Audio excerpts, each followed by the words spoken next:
Ayan, mga kamarites. O, di ba? Kilala niyo ba to? Ito, oh. O, di ba? Kuha tayo ng pako. Maraming pako, maraming pako. O, sa mga taga-bukid, alam nila to, pero yung hindi taga-bukid, hindi nila to alam. O, di ba?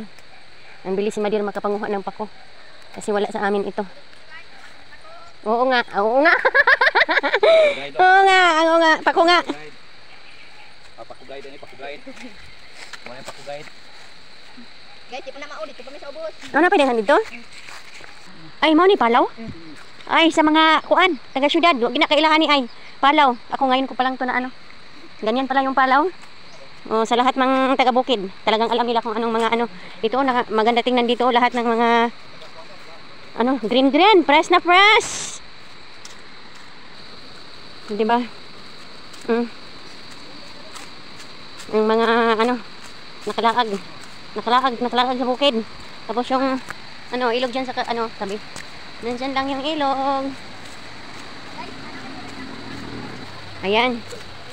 Ang lawak ng maisa namin. Ayan. O, diba? Andun si Father, oh, nanguha ng pako. Lagyan natin ng tinapa mamaya. Libre na pang hapunan.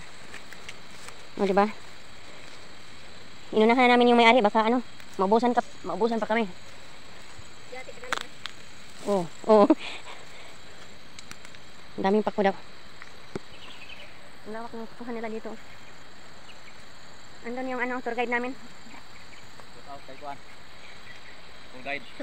Shout out daw sa tour guide namin. Pakugayad.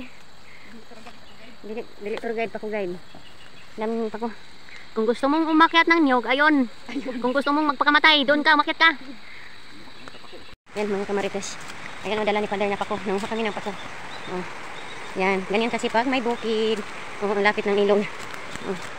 Si Mother is pagod na.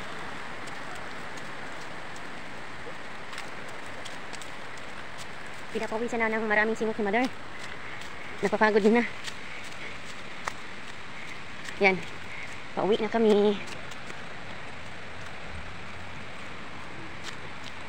God bless po sa lahat. Thank you for watching.